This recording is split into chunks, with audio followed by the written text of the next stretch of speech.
Jai Vishwabhakti Zaparinati Jai Stotra Satasisi Jai Bhaktivedanta Swami Prabhupada ki jai.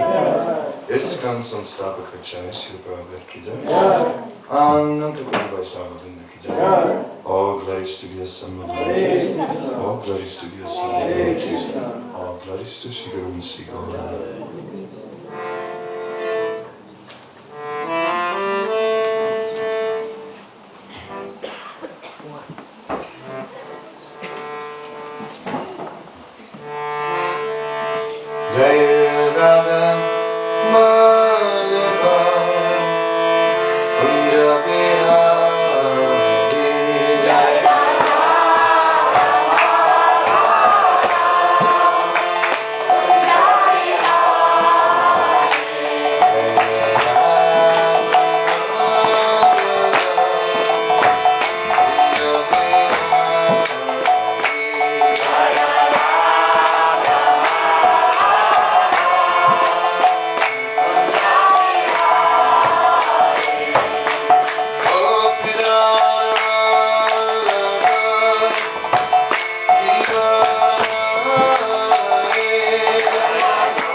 Jai Ananta Koti Vaishnava.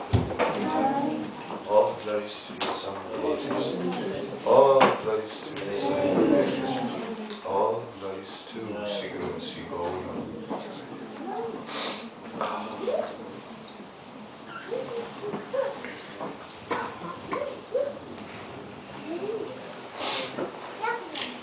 Jai Jai Sri Chaitanya Jaya Nityananda.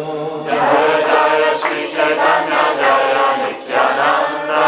Jai Jai Sri Chaitanya Jaya Nityananda. Jaya Jaya Sri Chaitanya Jaya Nityananda.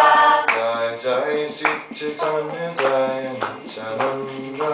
Jaya Jaya Sri Chaitanya Jaya Nityananda.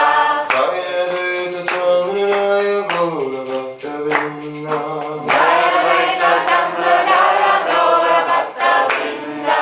Jaya Advaita Chandradaya Gaura Bhakta-vrinda. Jaya Advaita Chandradaya Gaura Bhakta-vrinda. Jaya Advaita Chandradaya Gaura Bhakta-vrinda. Jaya Advaita Chandradaya Gaura Bhakta-vrinda. Ai Dina Dayadranata He Maturanata Kalavalukshase Vidyam Tat Aloka Kataram Daita Brahmyati Kim Karumyam. O my Lord, O my merciful Master, O Master of Mathura, when shall I see you again? Because of my not seeing you, my agitated heart has become unsteady. O most beloved one, what shall I do now?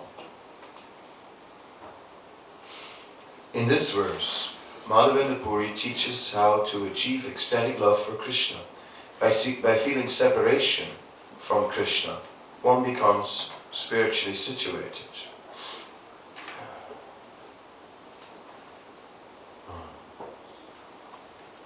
Prithivitarupankari Gila Premankura Sai Premankurera Vriksha Chaitanya Thakur.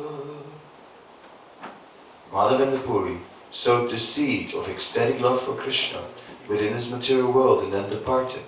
That seed later became a great tree in the form of Sri Chaitanya Mahaprabhu. Prastavakailam Puri Gosaya Nirjana Jaya Sunase Bada Bhagyavan. I have incidentally described the passing away of Madhavendra Puri. Anyone who hears this must be considered very fortunate. So, Madhavendra Puri was an exceptional devotee because Madhavendra Puri showed symptoms of love of God like no one before him. He came in Madhva Sampradaya, and in that Madhva Sampradaya, generally speaking, the focus was on Varna Ashram, this is explained, and on attaining liberation through Varna Ashrams. And therefore, liberation was very much in the foreground in that Sampradaya. And then suddenly, Madhavendra Puri had a totally different goal. He was not interested in liberation, and he was interested in prema, in love of God. And then he began to display such extraordinary symptoms of love of God that no one had ever seen anything quite like it. So Madhavendra Puri is a mysterious personality because where did he get his love of God? It is said that Sri Chaitanya Mahaprabhu Namo Madhavanyaya Krishna Prema Padayate Krishnaya Krishna Chaitanya Namne Gurutvisa Namaha. That Sri Chaitanya Mahaprabhu came into this world to give what has never been distributed before. And yet, it was already there in Madhavendra Puri. So that is mysterious. See, once Sri Chaitanya Mahaprabhu came on the planet, then everywhere we see how after him so many devotees are displaying this extraordinary love of God. And they develop a special type of kirtan, which did not exist before. When the followers of Sri Chaitanya Mahaprabhu for the first time in Jagannath Puri were displaying these activities of Sankirtan, Prem Sankirtan, it was so extraordinary, their kirtan, that people came running from everywhere to see it and to hear it. Just spontaneous. Nobody knew about it, but as soon as they heard that kirtan, everyone thought, what is it? And they ran to see. So, in this way, it is described that the associates of Sri Chaitanya Mahaprabhu were all extraordinary, and they got their inspiration and their qualities from Sri Chaitanya Mahaprabhu. But where did Madhavendra Puri get it from? Because he appeared on this planet before Sri Chaitanya Mahaprabhu. Madhavendra Puri was the Param Guru of Sri Chaitanya Mahaprabhu, his own Guru being Iswara Puri. Sri Chaitanya Mahaprabhu never met Madhavendra Puri, because Madhavendra Puri left the world before Sri Chaitanya Mahaprabhu. So where did Madhavendra Puri get this extraordinary love of God from? In the Chaitanya Charita Mahakavya from Murari Gupta, there it is explained that actually Madhavendra Puri was a Shakti Avesh avatar of Sri Chaitanya Mahaprabhu. So he appeared particularly for that purpose to become the great grand spiritual master of Sri Chaitanya Mahaprabhu. Madhavendra Puri was the Acharya in his time. There was no one who was quite like him. And his love of God was unmatched. It is said there was only one person on the planet who showed a similar level of love of God as Madhavendra Puri did. And that was Lord Nityananda. And when these two, somehow or other, met each other, when Nityananda met Madhavendra Puri, and when Madhavendra Puri met Nityananda, then they just forgot everything. Everything. They forgot where they were, they forgot about the world, they simply forgot everything. They saw each other and they realized that for the first time in my life, I'm seeing someone who actually has love of God. Madhavendra Puri had traveled to the world, but he had not seen anyone with equal love of God as he had. He saw people who were very religious, people who were very pious, people who would go to temples and worship deities. He saw dedicated pujaris. He saw great learned scholars, pandits, who were extremely learned, but none of them displayed these symptoms of love of God. Nityananda, the same. And when they saw each other, they immediately recognized it in each other and they went beyond themselves. They spontaneously embraced and then crashed to the ground, rolled on the ground, kicked and screamed. And it was an overwhelming sight. And all the disciples were just looking, of Madhavendra Puri, were looking at like, what's going on?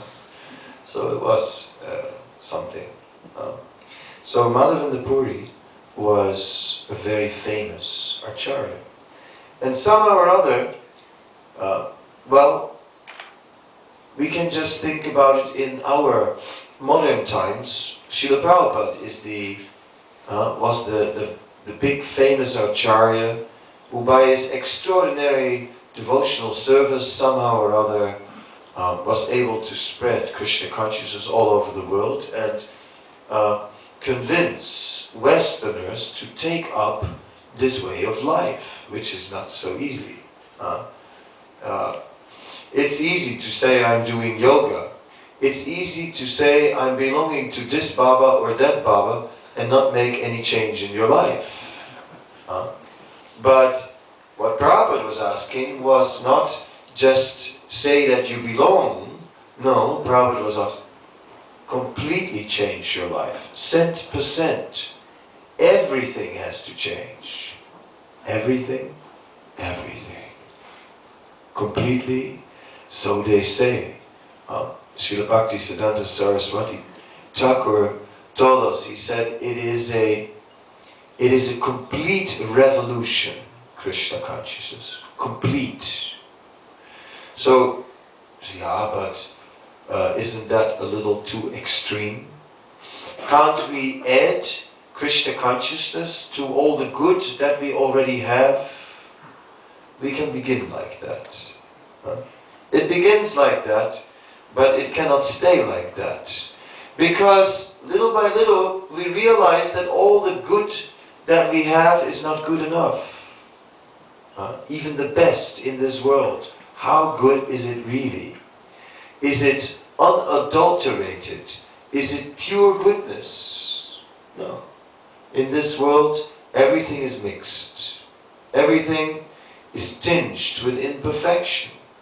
And therefore, as one is advancing in Krishna consciousness, gradually there's no more room for imperfection.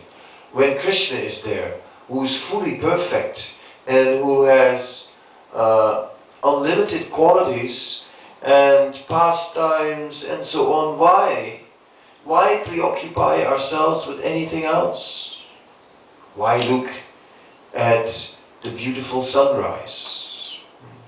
In the early days of the Hare Krishna movement, Prabhupada was preaching in New York, and New York is one of those places where it's hard to see the sky due to these skyscrapers. When you're actually down in the street, down at Manhattan, you don't get a real view of the sky. That's just how it is, New York City. So Prabhupada was preaching there in his small storefront, Bachelor's Gift storefront. And one day, they had an excursion to Dr. Misra's country ashram, and it is said that it was summer, and several of the city boys were sleeping outside. Well, that was amazing, I mean, for a New Yorker. And they were waking up in the morning, and they saw the sun rising. And Hayagriva, who was a bit of a poet, got really into it and started to say it was as if a painter from his palette had placed red streaks in the sky and in this way decorated it with a great variety of different shades of beauty. A poet, as you can hear. And Prabhupada was totally sober in his response, right? And said that actually we are not so interested with the beauty of the creation. We are interested with the beauty of its maker. So that's the devotee. The devotee is not interested in the sunrise or in the beauty of nature or in the beauty in a person or even in a painting, a work of art. Ultimately, it's all pointing towards the beauty of Krishna. Everything is the beauty of Krishna. And this is truly the pure transcendental platform. This is pure devotional service. It's just Krishna, Krishna and Krishna. And after that, Krishna and Krishna and Krishna. And when we're finished discussing Krishna, Krishna, Krishna, we can talk a little bit about Krishna. Yeah, why not? So this is more or less the Krishna consciousness that is displayed by great, elevated, pure devotees. Not the kind of Krishna consciousness that is added on like a little sauce in life in which we sometimes dip our different experiences to add some extra flavor. Not something to add another dimension. No, there is only one thing, that other dimension. It's Vyavasyatmika Buddhi Ekaha Kurunandana. One becomes Ekeha Kurunandana, totally fixed. It is said that the materialist, his consciousness is spread out over so many things. Well, maybe there is some enjoyment on the left, but maybe there is also some enjoyment on the right. Maybe there is some enjoyment in this, and maybe also in that, and how about that, and that, and that, and that's also not bad. And all these things I am collecting, and just because there may be on some occasions still a drop of enjoyment that can be squeezed from all these various experiences. This is normal consciousness, collecting, collecting, collecting, collecting, collecting, collecting, collecting, collecting, collecting, collecting, collecting, collecting, collecting, collecting. Yes, I need many, many things. Yes, I need more things. I have a need, a deep need. I need so many things. And there's no end. No end. And the old model is outdated and the new model is in, and we can't wait. I need. Yes, that is the material world. But we see that Sri Chaitanya Mahaprabhu, once he began to display the mood of a devotee, then Sri Chaitanya Mahaprabhu had a different mood. He was not interested in anything else. When he came back from Gaya, then Sri Chaitanya Mahaprabhu resumed his teaching. At that time he was Nimai Pandit, and he had a Sanskrit school and many students that he was teaching. And he had gone to Gaya on a pilgrimage, and now he was returning. And now he was displaying exalted devotional sentiments. All his students gathered, and then Sri Chaitanya Mahaprabhu, as he began teaching, he began to explain one word, and he got into it, and he explained how this word was actually, how the roots of the word were actually related to Krishna. And therefore he said the root meaning of the word is actually Krishna. And then by that he became so ecstatic, and then he began to explain another Sanskrit word, and then he explained that that also meant Krishna. And he went on, and every word he simply brought it back to Krishna. Everything. And the students, they were just shocked. If I would give a lecture, and I would just go really like that, Krishna, Krishna, Krishna, Krishna, Krishna, Krishna, and then a little more Krishna, Krishna, then after a little while Krishna, Krishna, everyone would say, I don't know what he ate today, but I think he didn't digest it, or something like that. But that's what basically happened to Sri Chaitanya Mahaprabhu, who began to explain everything as Krishna, and pointed out that there is no other meaning to any word or anything Krishna. It's logical. I can also explain in English, if we say fire. Fire, what is fire?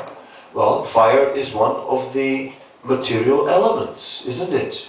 Bhumir abo nalo vayu kamana buddhi vichar ahankaramiti prina prakriti astada. So there are 8 separated energies from Krishna, and one of them is fire. So now we have already established a relationship with Krishna, and that we are dealing here with an energy of Krishna. And then the verse says, Parasya Shakti Vivadaiva Shruyate, that Krishna is manifesting himself in unlimited energies. So in this way, you can see how when I say fire, actually I'm speaking about Krishna. Actually, we're speaking about Krishna. And in this way, in anything, we can say that we are speaking about Krishna.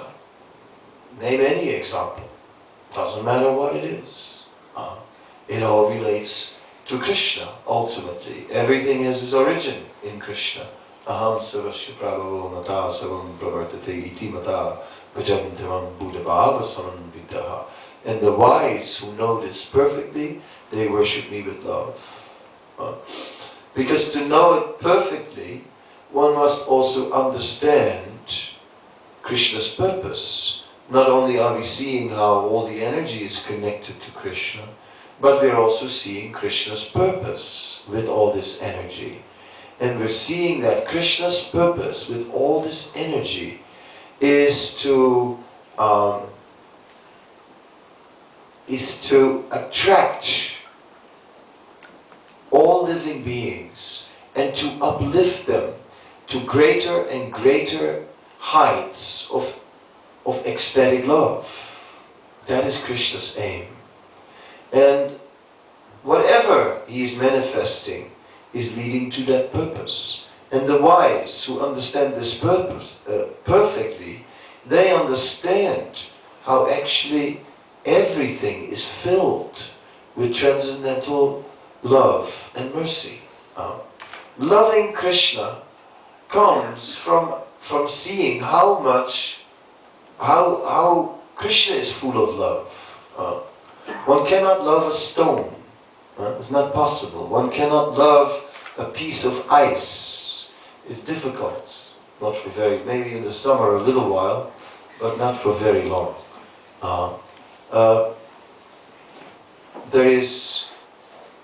Love is brought out from the heart by kindness and mercy. Yes. When there is kindness, when there is mercy, when there is great consideration, then love awakens in the heart, like that. So, therefore, the devotee is seeing all the noble, merciful, kind qualities of Krishna everywhere, in his creation, in the total cosmic plan, in the blueprint that Krishna has designed. Well, this is one way how we can meditate on Krishna. And we can see that the great pure devotees are not only meditating like that, they are absorbed. They are not just knowing it. See, when we are discussing, then we sort of intellectually catch on with the idea. Alright, that was a nice idea. Krishna, everything is actually Krishna, everything is his energy, everything is connected to him. And the wise who know this perfectly, their hearts are filled with love. Nice idea. But for us, it's still theoretical. It's only intellectual. We don't realize it within the heart. And because we don't realize it within the heart, therefore our whole Krishna consciousness has a certain amount of dryness in it. And this dryness in our Krishna consciousness is, it makes it a little difficult to really become absorbed. And of course we hear that we should be more absorbed. We should be absorbed in hearing and chanting. And we see that like Haridas Thakur was chanting 300,000 names every day. And that means never a day off. Maybe we can take one day and really get serious about chanting. But then maybe we want one day to go to the zoo or something else, something to relax, and now it's enough. You can't be always full on. But we see that these pure devotees exactly are like that. They are Kirtanya Sadahari, always, always absorbed. So, therefore for us, that is, this concept of absorption is theoretical. Well, I wanted to introduce a theme where we have a need. Oh, 1 second.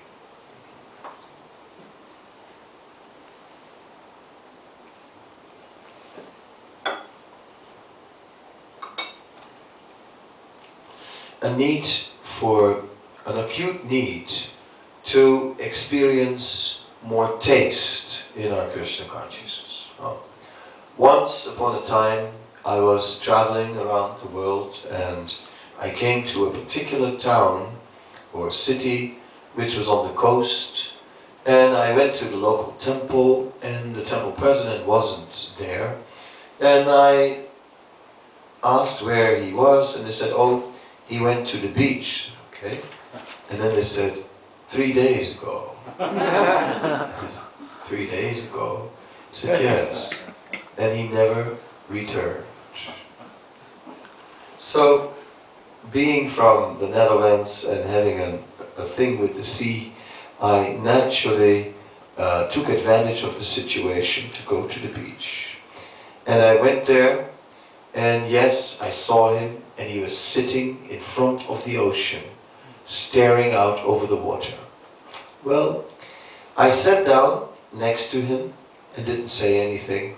And after about 15 or 20 minutes, I said to him, nice view, isn't it?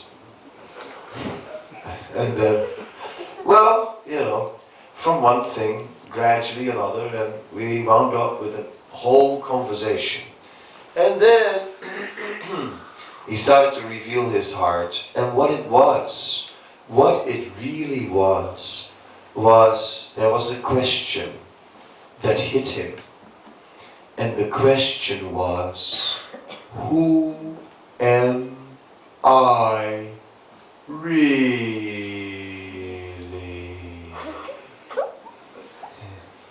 Yeah.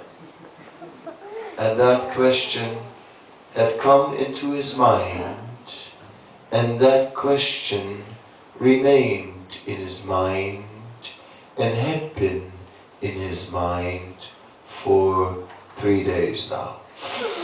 Well, yeah, you could say an acute identity crisis. Right? It happens in this world. Some people indeed suffer from an identity crisis, and also it happens to devotees who at one point just after years of practice, of actually following devotional standards according to the Shastra as outlined by Rupa Goswami, and seriously engaging in hearing and chanting and in cultivating devotional service, some people get this identity crisis. Why? Why? What is it? Because all along they were in a Shakespearean production. They were somewhere on stage acting out a role. But somehow or other it didn't really hit home. It didn't really connect to their feelings. Yes. That can happen. Maybe this particular case was a little extreme.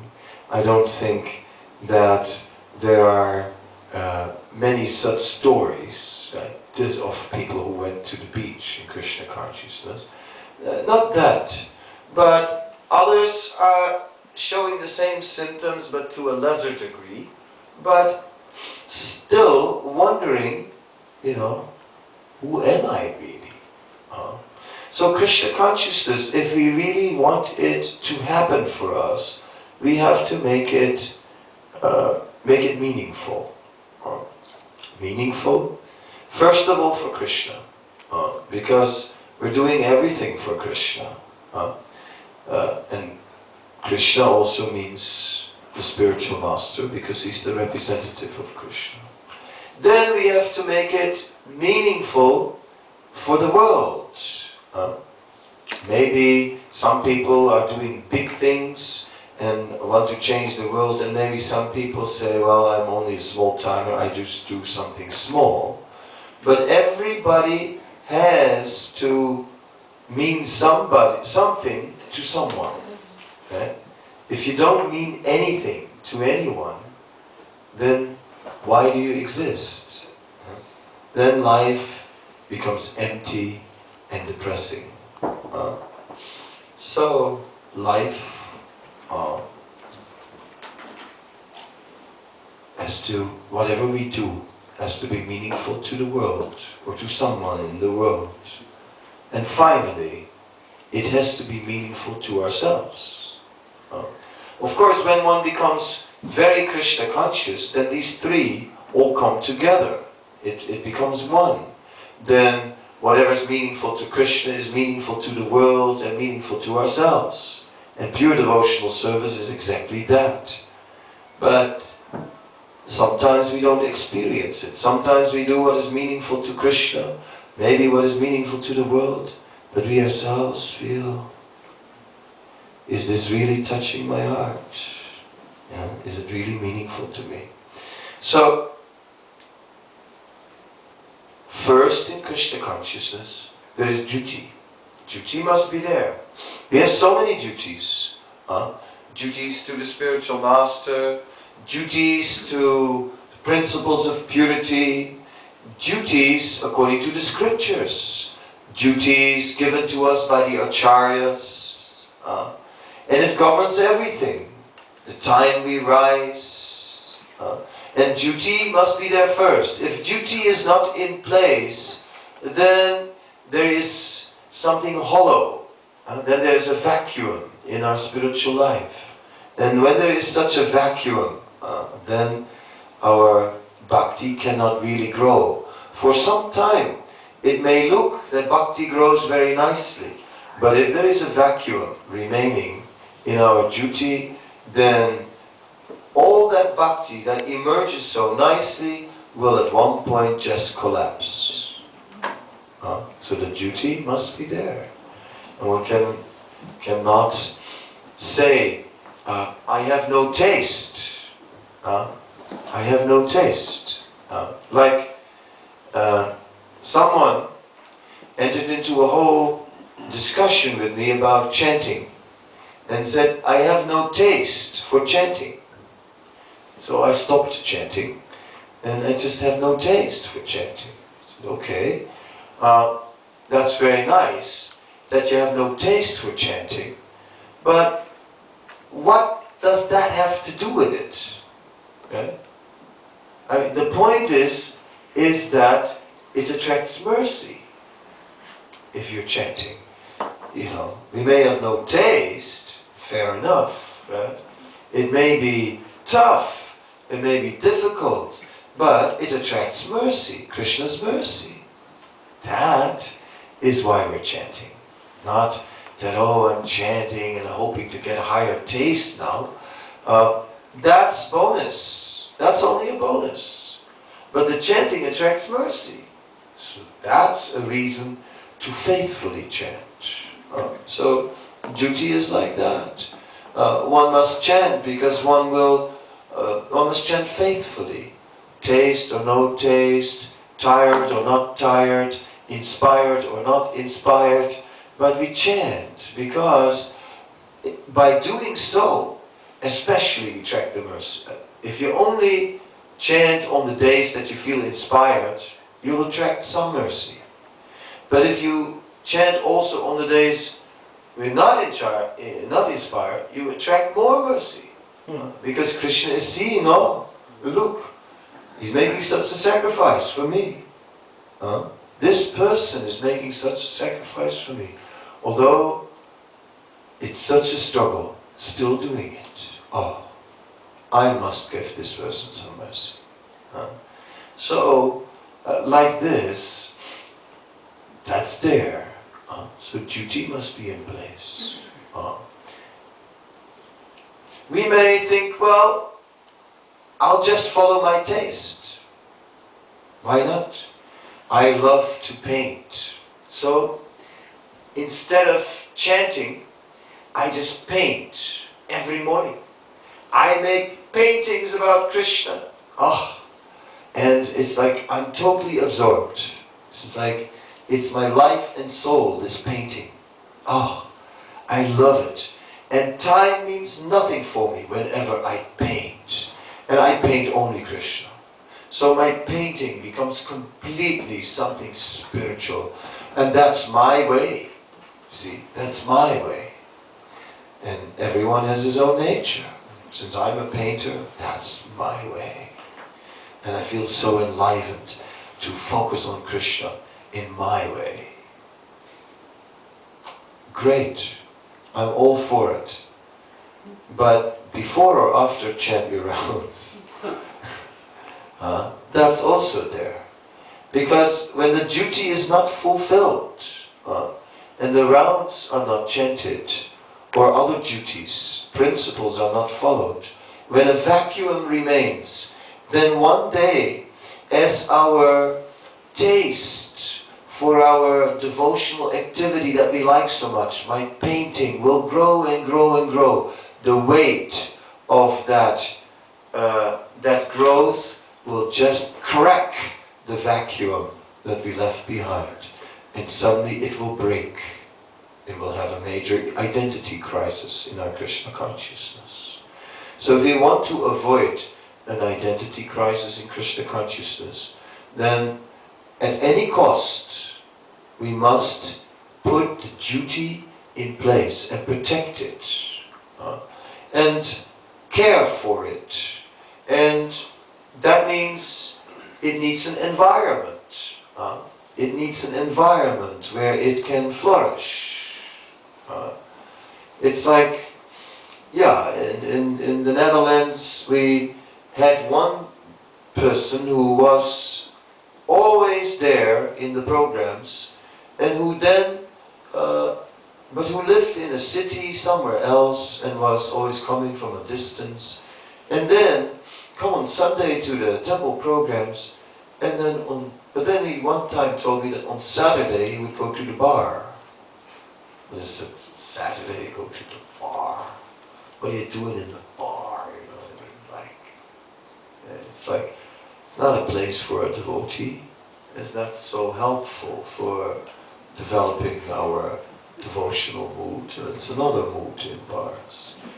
And it's just like, bars, I mean, it's about drinking, smoking and sex, and that's what you do in bars.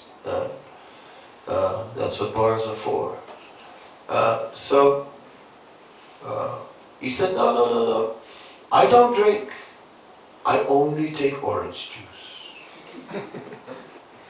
So for years he was chanting Hare Krishna, going to the bar, and only drinking orange juice. But now we don't see him anymore.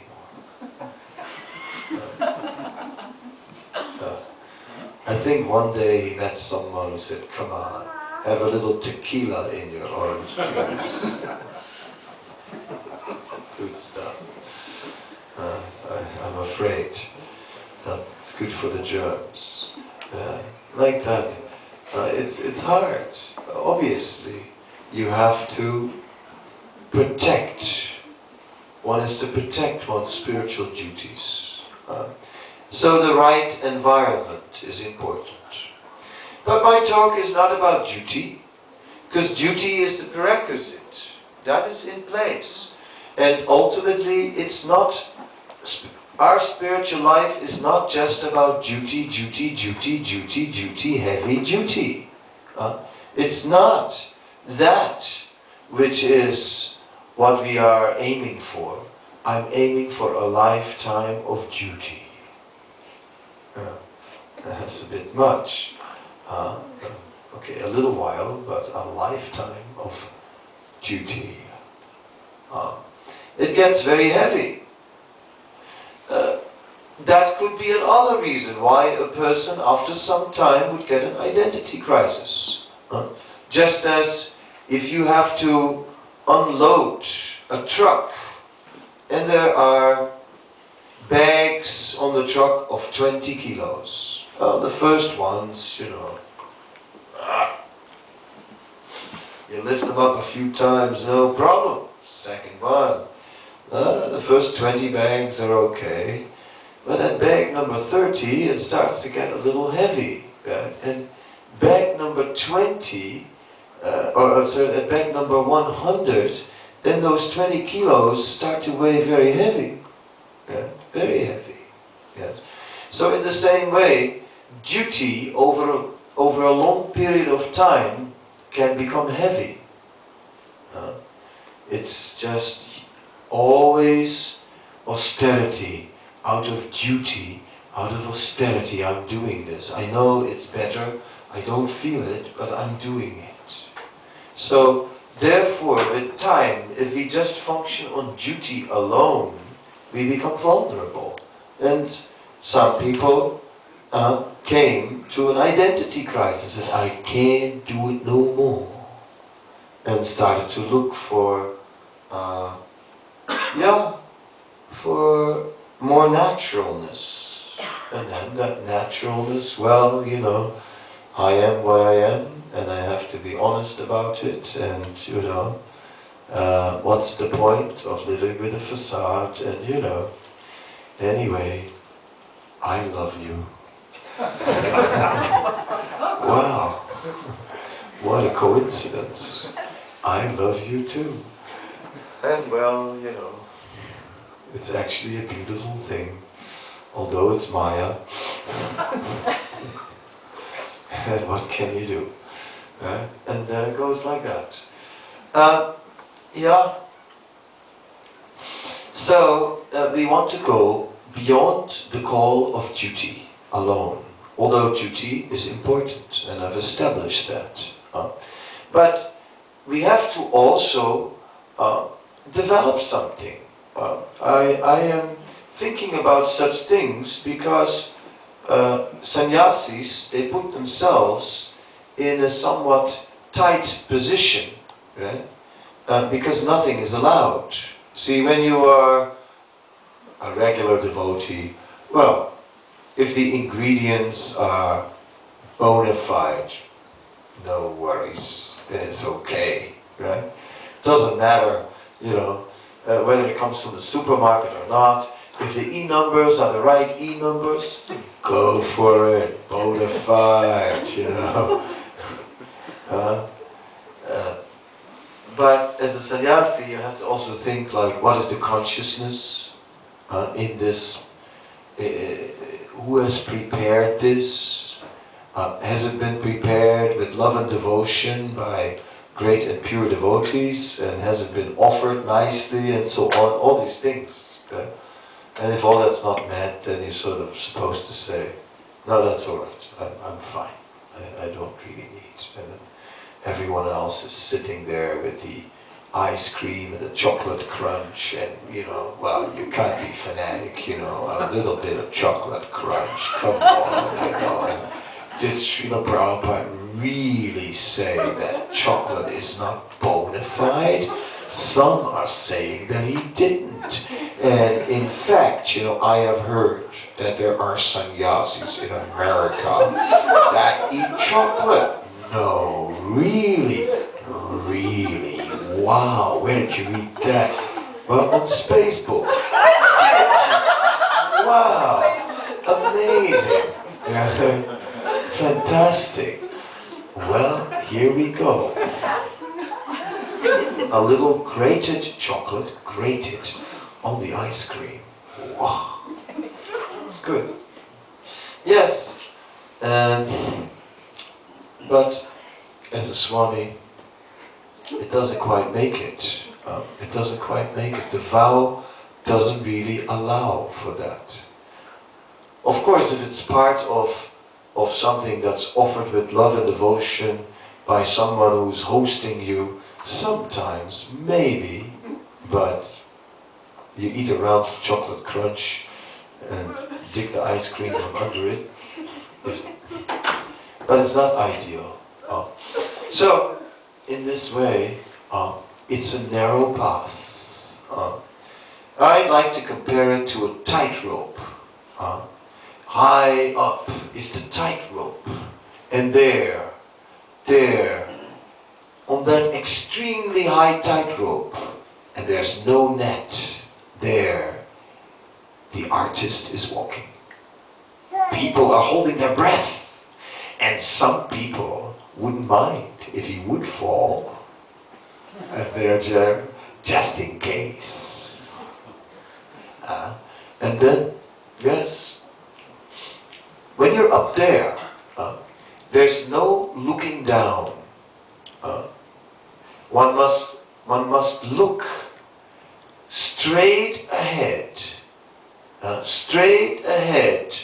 along the cords, straight to the goal, and one is completely focused. The foot, yes, goes down with the heel, and one's consciousness is in the heel, and then slowly the foot is turning down towards the toe, and as the foot is turning, the mind is turning with it, and not for a moment can one space out. Sannyasa is something like that. Right? It's walking on the tightrope.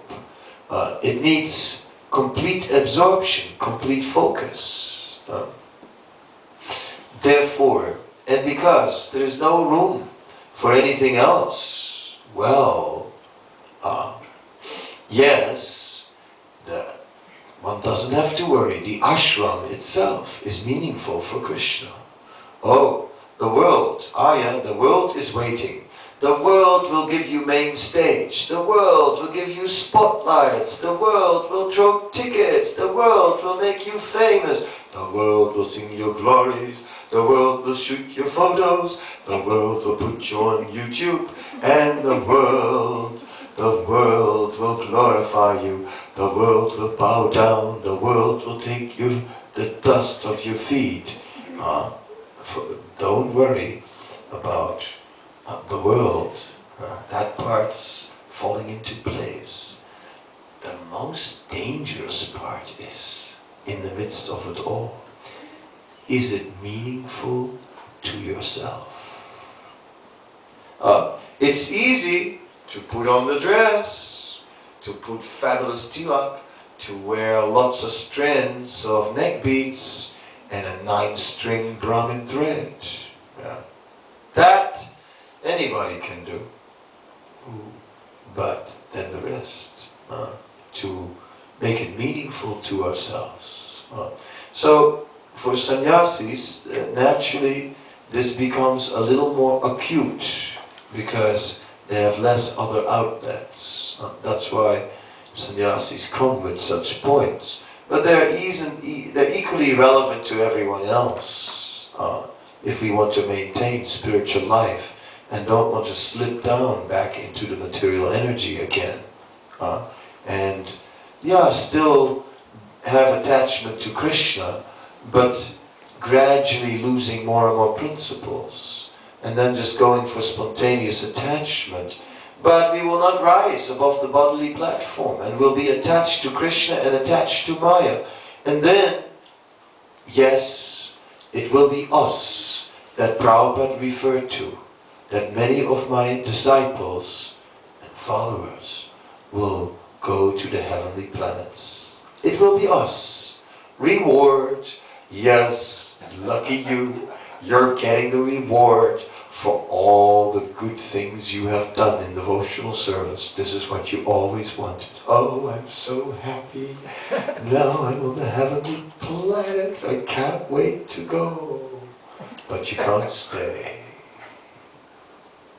One day it will be all over.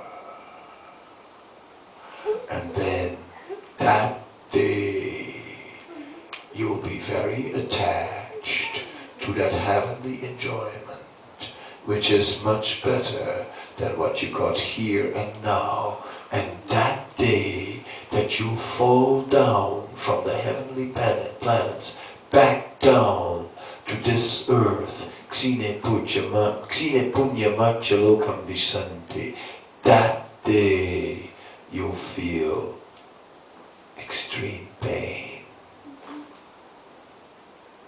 Will you sign? No, I don't know. If you present it like that, maybe not. Maybe not a good idea after all. Then there is no other way. So, yes, let's make it meaningful to Krishna, meaningful to ourselves, and meaningful to the world. These three. And let's do something in these three areas of concern, so that we can gain strength. Well, the duty is meaningful to Krishna, but I can also do things for Krishna that I like the painting. And I can paint or write poems, as Hayagriva used to like, or make music, as Kadamba Kanana Swami likes, or someone, or something. Some people, they love to put their fingers in dirt, right? In the earth. Feel like my connection with the earth, and they love to grow vegetables and all these things, and plants. They are in ecstasy when a cauliflower grows and grows bigger and bigger, and when the pumpkin gets a prize for being the biggest one in the district, right? Their ecstasy knows no bounds. One can grow pumpkins for Krishna, if that's what you like to do. If you want to grow pumpkins for Krishna, then you can. So in other words, here it comes our nature. We can do something that we like to do and connect it with Krishna.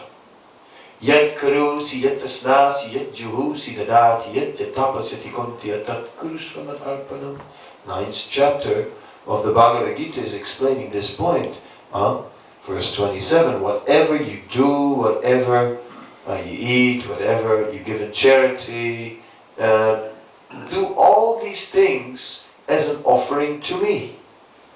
So, this verse in the Gita is the Karma Yoga verse.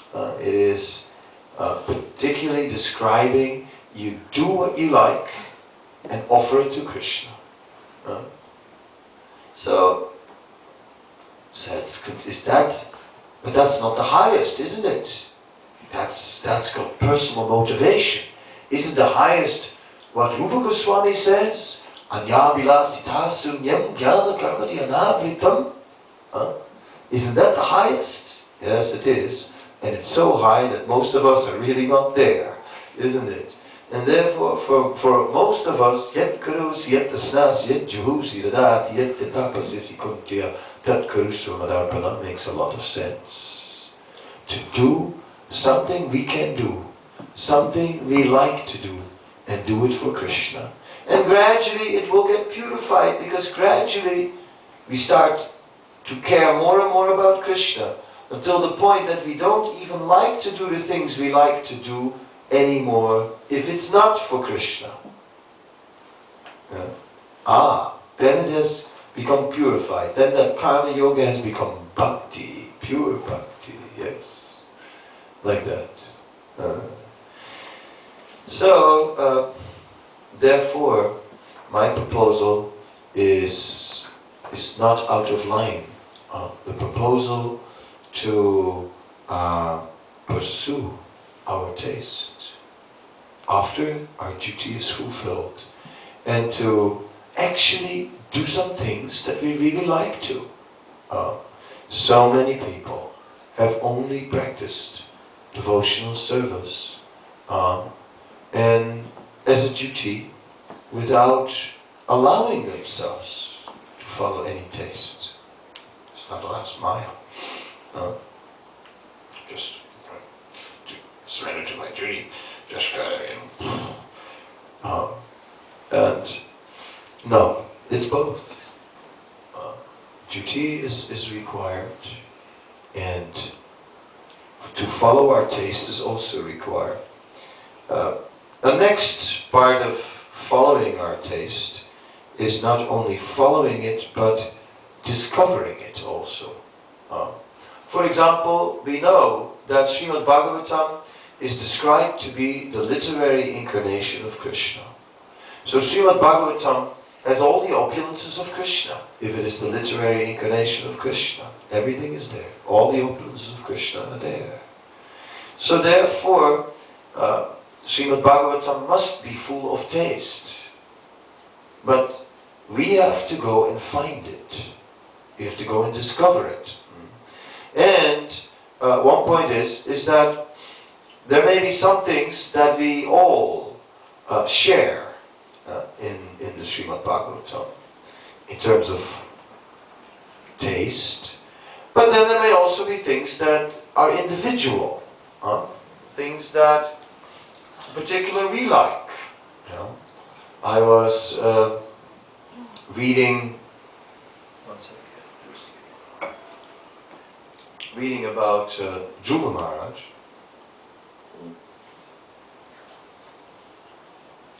And there are many interesting things about Dhruva Maharaj. One thing I liked was how when Dhruva was a bit older, then he was on the throne, and one day a yaksha, yakshas live in the Himalayas and are into witchcraft and tantra and mystic power and all these kind of things. And once a yaksha killed Dhruva's brother. Then Dhruva went into the Himalayas and he took revenge and he started like fighting there. Now in a way it was his duty as a king to revenge, because a king has to show strength. If they attack one of your people in the country, then you have to show some strength in return.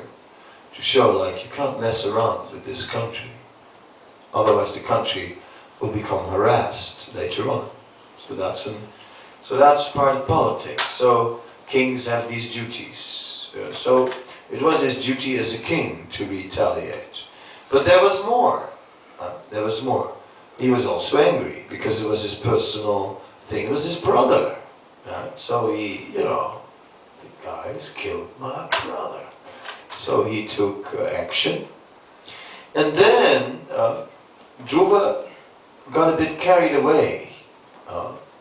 He had a bit of an issue with anger, which at times would get the better of him, and he just started killing yakshas one after another. It's like just too many.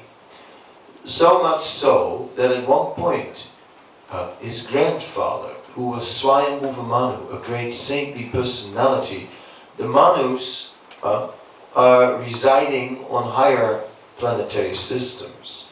Anyway, Swayambhuva Manu appeared.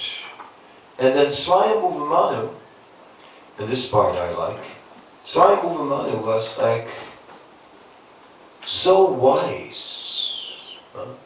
He was so wise because he was so otherworldly. He was so totally detached. He was so completely focused on the eternal world that he was not involved at all in the pettiness of material relationships. See, material relationships are all small, and there's a little bit of happiness, and then there's some distress, and then, and then there's this desire, and then there's that desire, and then sometimes it works, and sometimes it doesn't work, and then there's this frustration, and that frustration, and it's all just like that, like a can of worms, as they say, or as they say in Shastra, you'll get stung by bees or wasps, yes, and drones, and that's the material world. And then, you see, Swami Manu, he was totally not affected. Dhruva was a devotee. But Dhruva was at that stage much younger, and he was a devotee who was involved in working with the world. And he was and therefore, although he was a devotee, he was also experiencing the trouble of the material world. But Swayambhuva Manu was elder, and Swayambhuva Manu left it all behind. And Swayambhuva Manu was simply absorbed in the eternal reality. How nice. What an amazing consciousness he must have had. So I like that. Someone else may read the Dhruva story and take something else out of there. You know what I mean? Someone else may say, well, I also like that Dhruva story, and I like particularly how death came and bowed down before Dhruva, and then Dhruva just stepped on the head of death and used death as a stepping stone and went straight into a Vaikuntha plane, and then he just flew up in the air. And then as he flew up in the air, then Dhruva was saying, wait a minute, what about my mother? I like that part. Someone might say, right? Mothers might say, or I don't know who might say what. Everyone has his own taste. So my point is that we have to go and discover the Bhagavatam. It is a personal experience. It's not a lesson to be learned. And dear devotees, sit straight now and pay attention, because the Swami is going to explain to you how to understand the Bhagavatam. And if you're going to pay full attention, then I'll point out all the ecstatic points to you. Yeah? It's not entirely like that. We have to go on our own journey. If we're not doing that, if we're not developing that relationship with the Bhagavatam, then there will be a vacuum. Another vacuum. A vacuum of taste. And all these things, all these different vacuums, vacuum in duty, vacuum in taste, may bring us one day to the beach.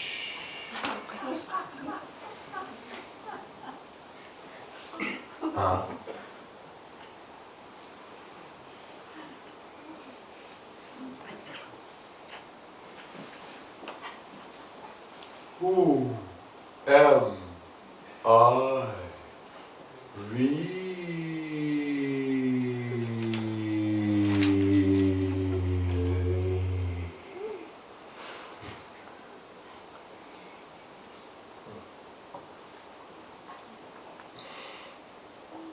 Well, this is only the beginning of a topic, an introduction. Obviously, this lecture can't go on forever, and it's sort of, the story goes much further. It doesn't end on the beach. Rather, the story goes past the beach, and the story goes to the point where we actually begin to discover the positive inspiration and a treasure house of wealth, of Daivi Sampada, spiritual wealth. But that part of the story I cannot cover now. So this lecture ends on the beach, but not the story.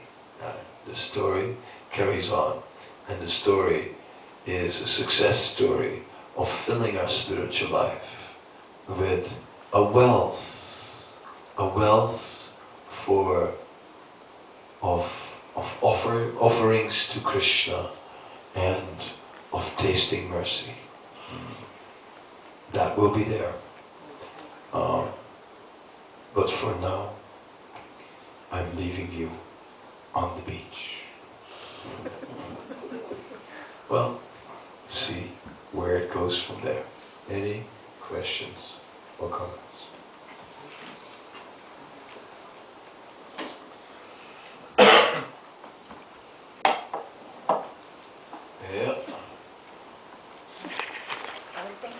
Now, very often I depend on others for my taste. And like, you know, I expect them to lift me up from my conditioning, and I seek devotees association to give me that taste. I mean, and obviously it's not really long-lasting because I am back with my own conditioning. I don't know, is it a question, but is it the right attitude? Or is it wrong? It's not enough. It's certainly good to look for inspiration in the association of devotees. But no, we must also learn to find it when we are completely alone. If we always try to fill a vacuum by being with others and hoping that something inspirational is going to happen, then each time when we are alone, we fall back in a vacuum. No, we must learn to also appreciate Krishna's presence when we are alone. He's here. He's always here. He's really there. You're never alone. Krishna is there in all his magnificent glories. So where there's a question of having to go to anyone, you're already with Krishna. See, in any relationship, there's always the third person, Krishna. And he is by far more inspiring than any other person. It's Krishna that is the most inspiring person, actually, in any relationship. So we have to remember the third person is always there. And ultimately, that's the one. That's the one we are really taking inspiration from. So it's like Prabhupada is talking about friendship, and Prabhupada is saying, actually, Krishna is your best friend. Yeah? And someone said, Prabhupada, you are a best friend. Prabhupada said, I'm not your friend. He said, we can only give each other friendship to the extent that we give each other Krishna. That's friendship. If we don't give each other Krishna, that's not friendship. Right? So it's like, there may be so much inspiration. Ha ha ha ha, he, we're rolling over the ground. It's lots of, it's so much fun. Oh my God. Yeah. And it's, having said, it's a great time. Yeah, but if Krishna is not part of it, then it has no meaning. And in fact, it has a detrimental meaning. It takes us away. So somehow or other, we must practice our relation, to go deeper in appreciating our relationship with Krishna. And then there it goes. So that's also there. And that's why chanting. You know, some people say that they like kirtan better than japa. And in fact, a lot of people would say, if they get very honest. Well, that's no wonder. That's obvious. Because in kirtan or bhajan, whatever, we are sharing the energy. And we're feeding off other people's energy, you know. It's like the whole group lifts you up, right? Everybody just together is creating this amazing energy and atmosphere, and you just feel swept up in it all. And you go through this for a while, and then you come home and say, well, yeah, that was good, you know. Now I can go again for 3 days. Yeah, that's okay. And then japa, you know, it's like, it's just heavy, because in japa, you are confronted with yourself completely. So japa, yeah, in japa, you have to face who you are. You know, you're sitting in a group, oh, you can be ecstatic. You can be like, because the whole group is ecstatic. I'm also so ecstatic. You know what I mean? But when you're alone with Krishna, His holy name, then we become confronted with who we really are, where we are, and that's not so good. We are far from Krishna. That is the situation. That's why japa is more difficult. Yeah? But exactly in that japa we must go, because then we are alone with Krishna, and now we go before Krishna, and now we beg, Krishna, I have no taste. Krishna, my offering is poor, but Krishna, I want something. I want Krishna Prem. Please give it to me. I know my offering, I'm offering only broken names, but give it to me anyway. I know I don't even want to pay the price, Krishna, but please give it to me. Hare Krishna, Krishna Krishna, Hare Hare. I have no love, Krishna, please give me this. I want a taste of this Krishna Prem. See, we are beggars when we are chanting. Then we are beggars. And we have no capacity to chant. So we take shelter alone, all alone, chanting in the holy name, knowing that now I am associating with Krishna. And in this chanting, the amazing thing happens that we make an offering to Krishna. And at the same time, we get a darshan of Krishna. It's quite amazing how these two can go together. We're offering the name to Krishna, at the same time Krishna reveals this to us. And the more we get into making the offering, the more the darshan starts happening. And we try to chant nicely and hear at the same time. And then the whole element of offering and darshan begins to happen. And then we might get some mercy in the chanting. And then we'll actually become gradually a little bit spiritually self-sufficient. See, as a spiritual master, the first thing you want is you want to make your disciples spiritually self-sufficient. You don't want to become like the flying doctor.